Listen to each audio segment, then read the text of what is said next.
Kull persuna b'diżabilità għandha dritt ta' ħajja dinjituża. Dan sostnieh il-President ta' Malta George Vella waqt iċ-ċerimonja Premju Soċjetà Ġusta 2022, organizzata mill-Ministeru għall-Inklużjoni, il-Volontarjat u Drittijiet tal-Konsumatur.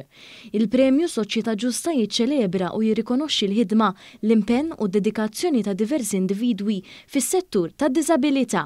Il-Premju Soċjetà Ġusta ntrebaħ mill-Kumitat Paralimpiku ta' Malta li hu responsabbli mill-iżvilupp u l-promozzjoni tal-parasports f'Malta u Il-Kumitat Paralimpiku Malti għandu madwar 50 paratleta attiv, bil-maġġoranza huma żgħażagħ taħt is-16-il sena.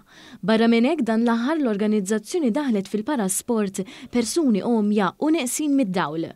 Fid-diskors tiegħu il-President George Vella kellu messaġġ ċar li ħadd ma hu qarrimi u kulħadd għandu kontribuzzjati. U ħeġġeġ li rebbieħa u nominati kollha biex ikomplu b'din il-vokazzjoni li jkunu ta' servizz għal persuni b'diżabilità biex tassew iħossuhom parti integrali mis-soċjetà. Kull persuna ċkejkna jew anzjana b'diżabilità li tidher jew moħbija għandha dritt ta' ħajja dinjituża u bl-aktar mod indipendenti possibbli. Ħadd muarrimi f'pajjiżna. Kulħadd għandu kontribuzzjati u nappella lill poplu tagħna kollu li jżomm dan f'moħħu u f'qalbu kull meta jkollu x'jaqsam ma' persuni b'diżabilità. Il-Ministru għall-Inklużjoni, il-Volontarjat u Drittijiet tal-Konsumatur Giulia Farrugia Portelli ħabbret li sal-ewwel nofs tas-sena li ġejja se tkun imnedija konsultazzjoni pubblika fuq żewġ liġijiet importanti.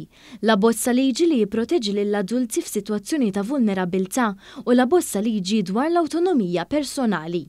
Il-Ministru Farrugia Portelli spjegat li ż-żewġ abbozzi se jassiguraw li l-persuni b'diżabilità ikunu iktar protetti u siguri f'Malta u barra l-pajjiż, kif ukoll se jingħataw garanzija li jgħixu ħajja iktar indipendenti.